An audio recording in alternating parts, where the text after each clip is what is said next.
Magical giant golden robot house. एक दिन खामोश रात को आसमान से बहुत ही विशाल एक जायंट गोला गिरता है, जिसमें से बहुत ही विशाल शैतानी रोबोट निकलता है। वो एक बहुत ही गुप्त काम करने के लिए धरती पर आए थे। उसी जंगल से केवल 50 किलोमीटर दूर एक खुशीपुर नाम का एक गांव था। वहां मुन्नी नाम की एक बच्ची रहा करती थी। मुन्नी ने अपने पास बहुत सारे रोबोट्स रखे हुए थे। वो अपने पिता अशोक और सौतेली माँ लक्ष्मी के साथ रहा करती थी। एक दिन मुन्नी की सौतेली माँ लक्ष्मी ने उसे कहा, ए, ये क्या तमाशा लगा रखा है तूने? मैं तुम्हारे इन रोबोटों से बहुत ही परेशान हो गई हूँ। अगर तुमने इन रोबोट्स को घर से नहीं निकाला तो मैं भी तुम्हें इन रोबोट्स के साथ ही घर से निकाल दूंगी, समझी? एक दिन मुन्नी अपने रोबोट के साथ जंगल की ओर घूमने जाती है। वो जंगल की ओर जा ही रही होती है कि इतने में वही शैतानी रोबोट उसके सामने प्रकट हो जाता है। शैतानी रोबोट मुन्नी से, मैं एक शैतानी दुनिया से आया हुआ एक शैतानी रोबोट हूँ। मुझे उस सोने वाले विशाल रोबोट की तलाश है। क्या तुमने उस सोने के विशाल रोबोट को कहीं देखा है? मुन्नी, क्या तुम सच में एक शैतानी दुनिया से आए हो और सोने का विशाल रोबोट? मैंने तो आज तक कोई ऐसा विशाल सोने का रोबोट नहीं देखा। लेकिन तुम उस रोबोट को क्यों ढूंढना चाहते हो? शैतानी रोबोट, वो सोने का विशाल रोबोट बहुत ही शक्तिशाली है और सिर्फ तुम ही उसको देख सकती हो।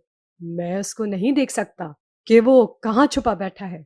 मैं उसको मारकर उसकी सारी शक्तियां अपने पास वश में कर लूंगा और फिर मैं महान ताकतवर बन जाऊंगा।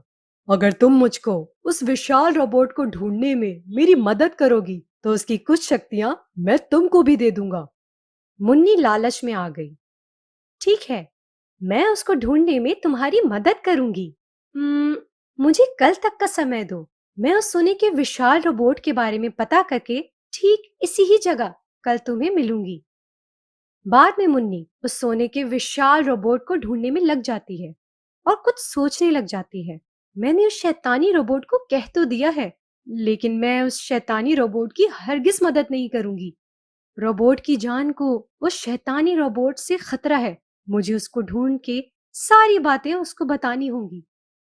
वो मन ही मन ये बातें सोच ही रही होती है। इतने में उसका अपना रोबोट एक विशाल सोने की रोबोट में बदल जाता है। बाद में वो सोने का रोबोट, मैं ही हूँ वो सोने का विशाल रोबोट जिसे वो शैतानी रोबोट ढूंढ रहा है। मुन्नी एकदम आश्चर्य हुई। क्या तुम ही हो वो सोने की विशाल रोबोट?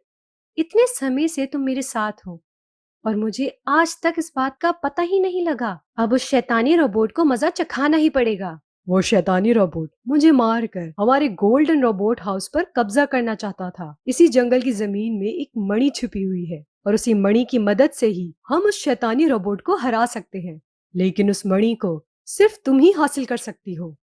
मुन्नी जमीन पर गड्ढा खोदना शुरू कर देती है कि इतने में उस गड्ढे से खुद ब खुद वो मणि बाहर नमूदार हो जाती है। वो शैतानी जादूगर ढूंढते ढूंढते वहीं पर आ जाता है।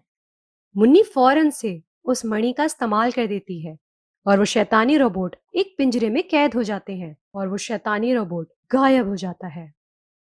इतने में वो जॉइंट गोल्डन रोबोट हाउस प्रकट हो जाता है। मुन्नी और उसका विशाल रोबोट वहां अंदर चले जाते हैं। सोने का विशाल रोबोट, ये हमारी जादुई दुनिया है और हमारी इसी दुनिया में वो शैतानी रोबोट कब्जा करना चाहता था, लेकिन तुमने उसे हरा दिया। अब इसके बदले जो तुम्हें मिलने वाला है वो तुम्हें घर जाकर ही पता लगेगा। मुन्नी अपने घर में प्रकट होती है कि वहीं पर बहुत सारा सोना पड़ा हुआ होता है और वो रोबोट दोबारा जिंदा हो जाते हैं। मुन्नी बहुत ही खुश हो जाती है। गांव में अमर, प्रेम और शंकर नाम के तीन दोस्त रहते थे। तीनों दोस्त कोई भी काम नहीं करते थे, सिर्फ गांव में आवारा फिरना और लोगों को उल्लू बनाना और उनसे पैसे ऐंठने का काम करते थे। इनके बड़ी बड़ी बातें फेंकने की वजह से इन्हें सारे गांव वाले फेंकू राम कहकर बुलाते थे। ऐसे ही वो तीनों एक दिन गांव के चौराहे पर लोगों से बात कर रहे थे।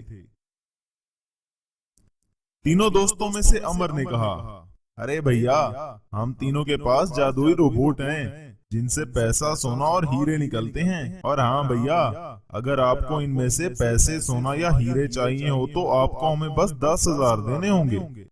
उनकी ये बातें सुनकर वो आदमी भी उनकी बातों में आ गया और वो उनको पैसे देने ही वाला था कि तभी एक औरत वहां आई और उसने कहा, अरे अब तुम तीनों ने मिलकर ये क्या फेंकना शुरू कर दिया है?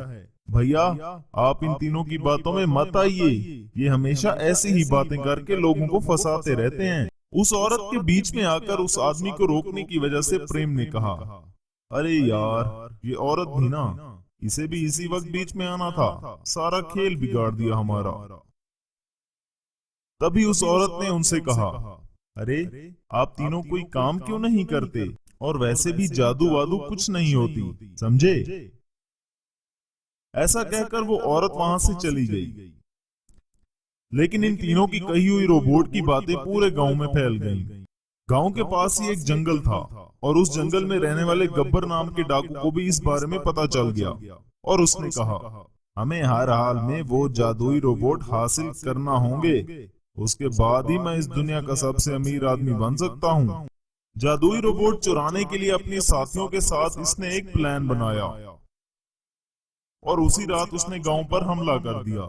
गब्बर ने इन तीनों लड़कों को पकड़ लिया, लेकिन जब उसने जादुई रोबोट्स के बारे में उनसे पूछा तब उनमें से शंकर ने कहा, गब्बर जी, हमें माफ कर दो, हमारे पास कोई भी जादुई रोबोट नहीं है। हाँ हाँ, हमने बस यूं ही पैसे ऐंठने के लिए लोगों से झूठ बोला था। हाँ गब्बर जी, प्लीज हमें छोड़ दो, हमारे पास कोई भी जादुई रोबोट नहीं है। क्या कहा? तो ये सब तुम्हारी फैलाई हुई अफवाहें थी? कोई बात नहीं बेटा, यहाँ तक आया हूँ तो मैं खाली हाथ तो नहीं जाऊंगा ना, कुछ तो लेकर ही जाऊंगा। सुनो साथियों, इस पूरे गांव को लूट लो। गब्बर अपने साथियों को सारे घरों को लूटने के लिए कहा। गब्बर सारे घरों से पैसे और जेवर उठाकर वहां से चला गया। सारे गांव वाले उन तीनों लड़कों पर बहुत ही गुस्सा हुए। दूसरे दिन इन तीनों लोगों को चौराहे पर खड़ा किया गया।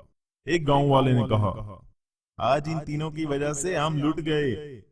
इन तीनों को गांव में रहने का कोई अधिकार नहीं है। हाँ हाँ, मैं तो कब से कह रही थी कि इन तीनों को गांव से बाहर कर दो। मेरे सारे पैसे और जेवर गब्बर चुरा कर ले गया।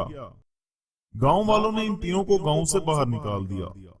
बेचारे तीनों ही गांव से निकलकर जंगल की तरफ गए, लेकिन जंगल में चलते चलते ही बीच रास्ते में उन्हें एक साधु बाबा जख्मी हालत में पड़ा हुआ मिला।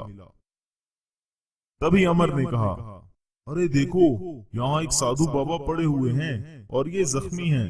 लगता है किसी ने इन पर हमला किया है। हाँ हाँ, चलो दोस्तों, हमें इस साधु बाबा की मदद करनी चाहिए।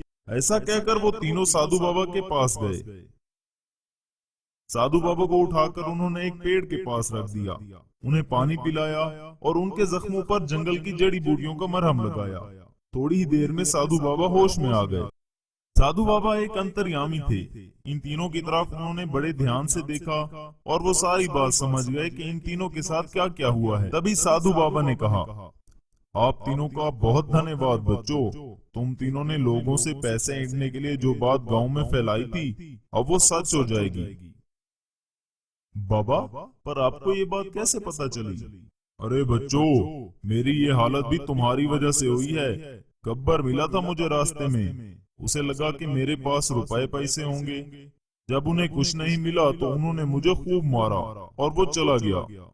तब इन तीनों ने साधु बाबा से माफी मांगी और आज के बाद ऐसी कोई भी अफवाह नहीं फैलाएंगे, इस बात का वचन दिया। तब साधु बाबा ने अमर, प्रेम और शंकर के लिए अपने जादू से 3 जादुई रोबोट प्रकट किए, magical money robot, golden robot और डायमंड रोबोट। तभी साधु बाबा ने कहा, आज के बाद आपको ये सब करने की कोई जरूरत नहीं। इन रोबोट से मिलने वाले पैसे, सोने और हीरो से तुम गरीब लोगों की मदद करना। तभी इन जादुई रोबोट से पैसा, सोना और हीरे निकलने लगे। तब वो तीनों खुशी खुशी अपने रोबोट्स को लेकर गांव आ गए और गांव वालों का जितना भी नुकसान हुआ था उन सब में वो पैसे, हीरे और सोना बांट दिया और खुशी खुशी अपनी जिंदगी गुजारने लगे।